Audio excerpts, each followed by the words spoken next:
Today I'll be making a homemade hand-sewn mask that does not require a sewing machine. So first I have a template from John Muir that has both an inner layer and outer layer. The outer layer is slightly bigger than the inner layer, and that outer layer will be for the cloth on the outside of your mask. That will be facing outwards, I guess. And the inner layer is for the cloth that will be on the inside of the mask and touching your face. First, we'll be starting with the outer layer. Start by folding your cloth with the right side inwards of the cloth of your choice. Next, put the outer layer close to the edge and cut this out. You will need 2 of these. Next, use a pencil to trace the outer layer and then cut. Next, cut this out and you should get something that looks like this. Since we folded it, you should get 2 separate layers like this. Next, do the same thing with the inner layer. Line it up close to the edge, trace it, and cut it. You can use any flat surface like a table, or for me, I have this mat here.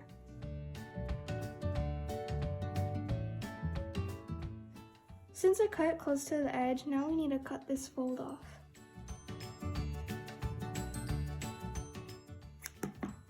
Now we have the 2 inner layers. So I have my 2 layers here, and if there are frayed edges like this, you can feel free to just trim them off. Now with the inner layer, we're going to either tack really close together or backstitch it like I am. You want to start out with threading the needle through, then taking out the string to make it shorter than the initial string, and tying the knot on the longer side, as usual. So I started one backstitch, but basically what you want to do is put your needle through the previous hole, and next sew it, take it over to the next part you want to stitch, then pull it, and continue this process until you go all the way along curve A.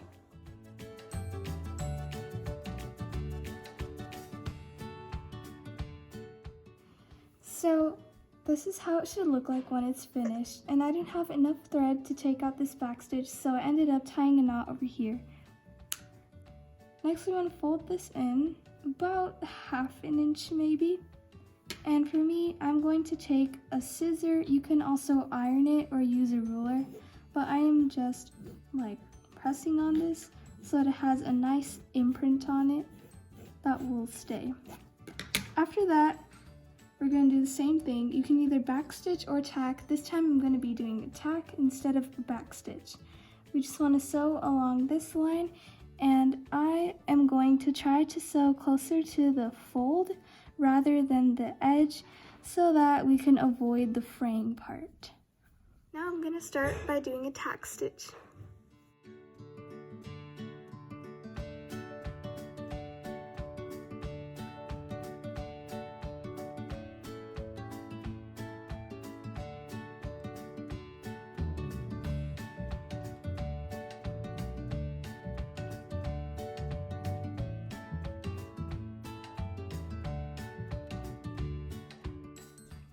So now I'm going to be tying a knot. Well, actually 2 knots would be better. So I'm just going to go inside the cloth and then out just a little bit, like very tiny. Then I'm going to pull it out. Oops. I'm going to pull it out, but not all the way out. You see, we'll have this long string here, and this is the loop you want to have. Next, put your needle through this loop, take it out, and tighten the knot. As you can see here, there's a knot. Then you want to pull it as tight as you can. I'm going to repeat this one more time just so that it stays extra secure. Again, go in, then out. Bring the needle all the way out. The string, I like to just pull it a little bit more so that the knot is, the loop is smaller. Then again, bring it through the loop. Take the needle out and fasten. Okay. Make sure your shorter string comes out of the knot. Okay, next you can just cut this off like that. And make sure that the knot is really fastened. If you want, you can also tighten it again after you cut it. Then you should have this. Next, we're going to repeat this on the other side.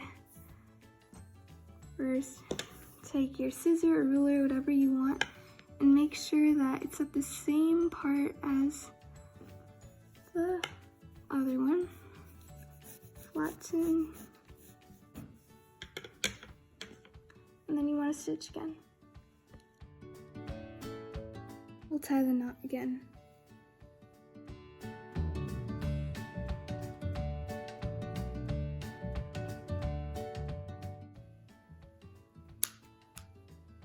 Now we're going to put the inner cloth aside and use the outer layer.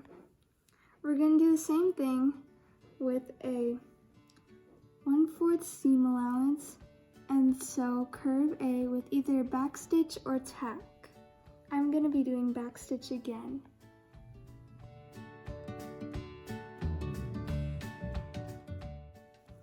Okay, so now we want to do the same thing as we did with the inner layer, except fold it to be 3/4 of an inch rather than 1/2. So mark 3/4 inch mark and fold it along that line. Next, we want to do the same thing with the scissor and just flatten it out, or you can iron it if you want, but I find this easier.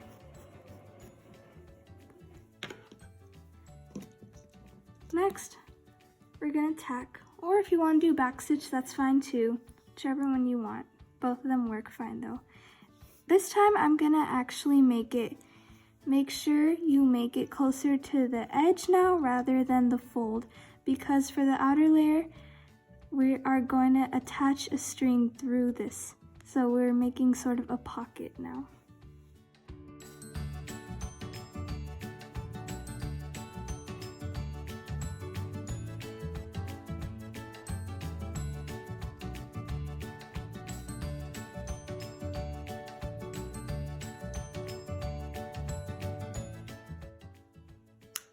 Now do the same thing on the other side.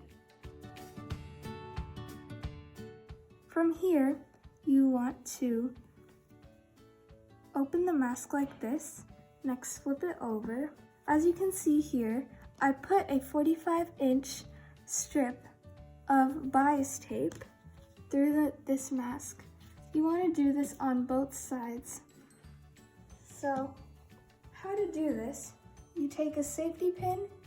Next, attach it through the bias tape vertically. Close the safety pin. And basically the safety pin just creates something to hold on and push with. Okay? Now fit it inside this loop we created and gently push the safety pin through.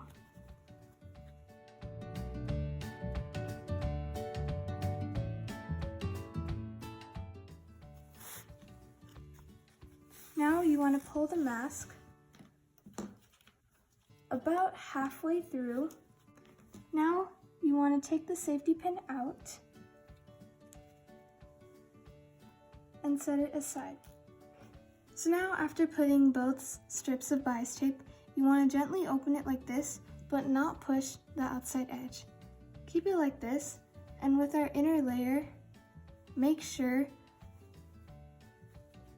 that you press gently like this and gently poke it out.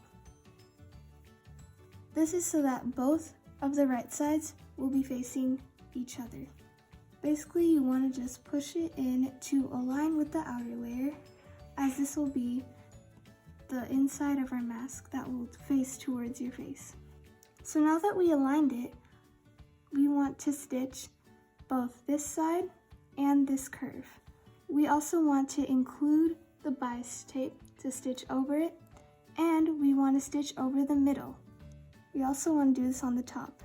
When you're stitching, make sure that it's aligned like this and stitch it just so that you don't get any part of the inner layer sticking out.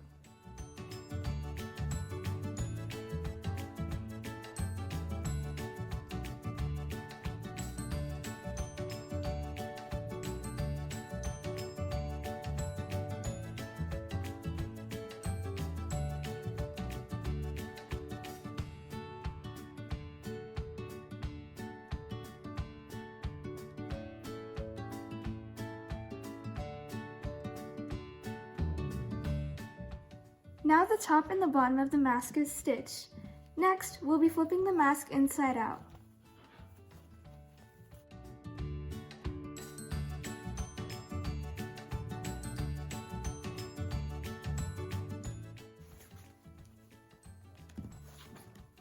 Okay, and now your mask is completed.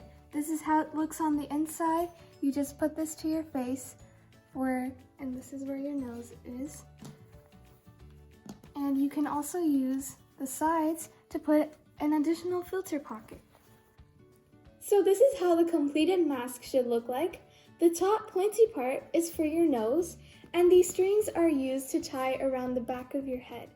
Thank you for watching. I hope this tutorial helped you.